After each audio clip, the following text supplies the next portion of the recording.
You are listening to The Vocal Technologist. Spoken tech for your ears. Welcome back. You know, if you follow the world of InfoSec, it feels less like a steady stream and more like a series of flash floods lately. It really does. Every time we pull together the latest intel for a segment like this, the entire landscape just seems to have gotten 10 times more complex. Oh, absolutely. So today, what we really want to do is give you a shortcut. We've gone through the latest threat reports to figure out where the real battles are being fought. To cut through the clutter. Exactly. Yeah. From, high-level government espionage all the way down to these bizarre crypto worms hiding in developer tools. And that's the key, right? Security teams are just drowning. The real story here is the shift toward, well, professionalization. It's not just random opportunists anymore. No. Whether it's a state-backed group or a criminal enterprise running phishing as a service, they're all playing a long game. They have strategic, high-impact targets. Okay, so let's start right there at the top. The high-stakes geopolitical chess match. First up, Amazon's threat intelligence team. They scored a pretty significant win, right? They caught an advanced persistent threat group, an APT red-handed. And they caught them in their madpod honeypots. This was a major league catch. Because the APT was using actual 0 days. 0 days that weren't even public yet. They were hitting a Cisco Identity Service Engine flaw, a pre-authentication systems. Okay, stop there. Remote code execution. For anyone listening, what does that actually let an attacker do? It's the worst case scenario. Right. It means that you don't need a password, you don't need anything. You can just run your own code on their server remotely. It's a full takeover. The full takeover. And this group wasn't using off-the-shelf tools. They deployed this custom Java web shell called Identity Audit Action. Identity audit action. Wow, that sounds like something out of a spy novel. What made it so stealthy? It was basically a ghost. It runs entirely in memory.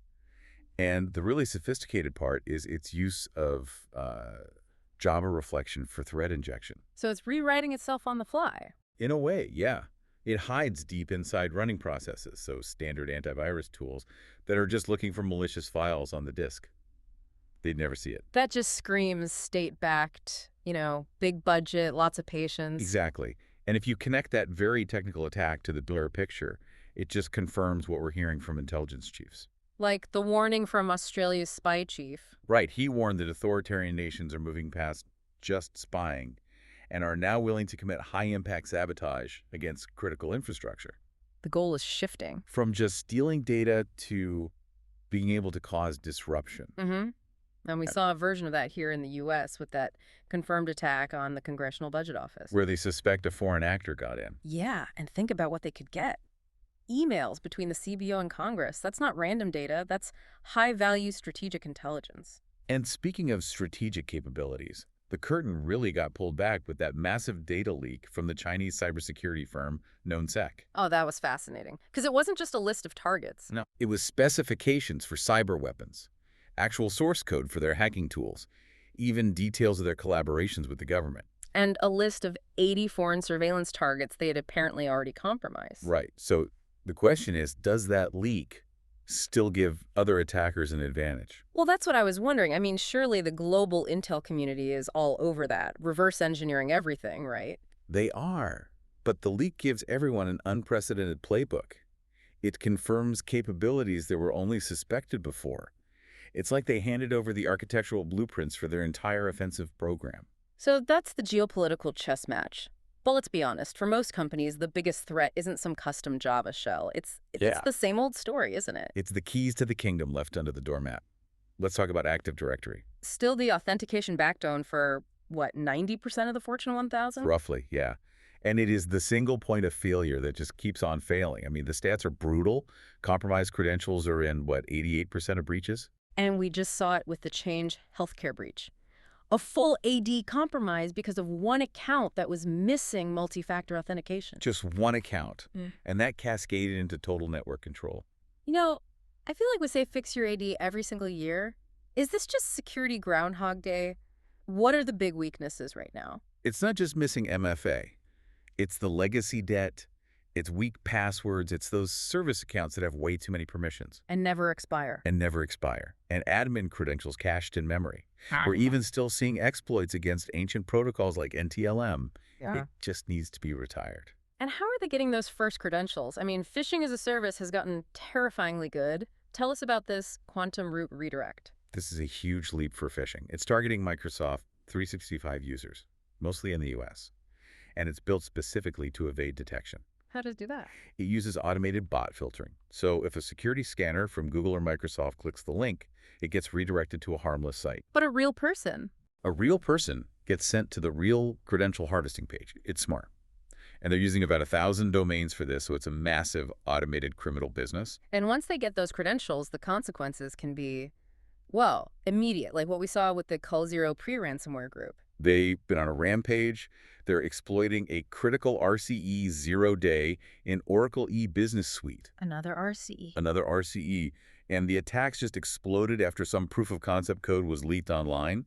We've seen a list of alleged victims: NHS in the UK, Logitech, The Washington Post, Cox Enterprises. Wow. If you run Oracle EBS, patching is not optional. The clock is ticking very, very fast on that one. Okay, let's shift gears a bit. From the corporate network to the developer's machine, the supply chain.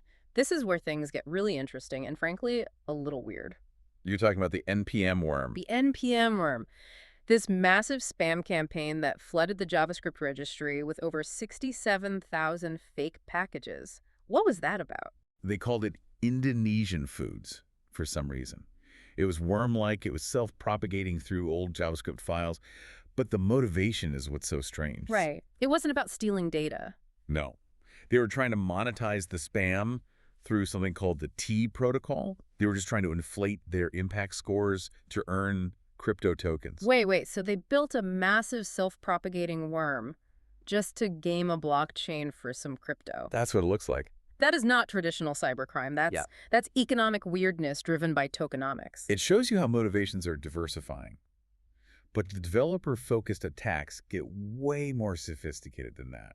You were telling me about the return of GlassWorm. Yes, GlassWorm 2.0, it's back. And it infected several new extensions for VS Code. We're talking over 10,000 developers downloading compromised tools. And this one is incredibly insidious. It uses invisible Unicode characters to hide the malicious code, which is clever enough. But the command and control, it's blockchain-based. That is the ultimate stealth move.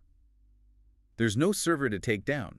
The worm is just reading instructions that are publicly available on an immutable ledger. You can't shut it down. And worse, it steals GitHub credentials and then pushes malicious commits that are AI-generated. Right. So an AI-generated commit can look completely legitimate. It can fool even an experienced code reviewer. That's terrifying. And it connects right to what the Open Source Security Foundation has been warning about. In finance, something like 80 to 90% of their software is open source. And now 71% of AI components are open source. So you've got this new risk vector, like malware, hidden inside the AI model, weights themselves. Exactly. Securing the components is now just as important as securing the final model. Okay, so let's wrap up by looking forward a bit. As AI explodes, the security focus is starting to shift, isn't it? We're moving away from just asking, how do I trick the model? And more towards, how do I break the infrastructure that runs the model? We saw that with the recent fixes for RCE vulnerabilities in Llama and the NVIDIA Triton inference server. Exactly. Researchers are now probing the underlying platforms, because if you compromise those, you're inside the corporate network, often with very high privileges. But on the defensive side, we are seeing some interesting moves. Google's private AI compute seems to be trying to tackle this head-on. It's a really compelling idea. They're trying to balance powerful cloud AI models with strict on-device security. They use these encrypted, hardware-secured spaces to keep your data local and private while still giving you the benefit of the cloud models. It's an attempt to regain some trust. A necessary one. And it's not just AI. Our browsers are finally getting better at fighting tracking. You're talking about Mozilla. Yeah, Firefox is rolling out new anti-fingerprinting defenses. They think it will drop user trackability to around 20%. By basically just saying no. It blocks requests for things like your list of installed fonts, your specific hardware details, all the little things that are used to build a unique fingerprint of you. And for the security pros listening, the AMITE ATT&CK framework just got a big update. What's the key takeaway from V18? It's a huge overhaul for defenders. They're replacing the old kind of brief detection notes with these detailed detection strategies and analytics. So more actionable guidance. Much more.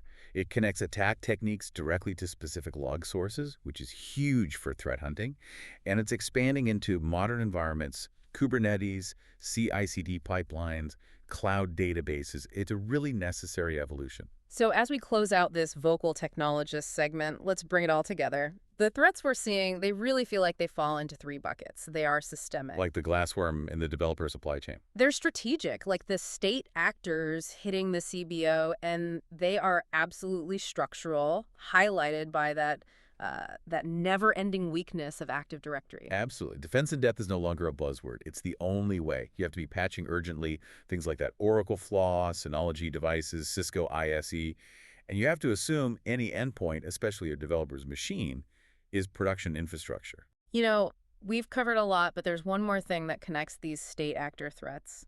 We saw the confirmed use of the landfall spyware. Right, that was alarming.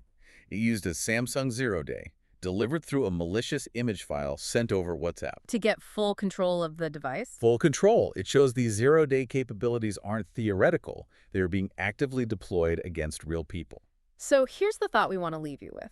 If governments, and we're talking about both democratic and authoritarian governments here, are willing to exploit 0 days to this degree to deploy spyware against journalists and activists, how does the entire security landscape need to shift to protect the average person, especially when the companies that sell this spyware face almost no accountability? It's a huge question. The threat isn't just criminals anymore. It's a global, regulated industry of surveillance. An industry that is constantly hunting for those high-impact flaws. Think about that the next time you get an unsolicited message. Spoken Tech, for your ears.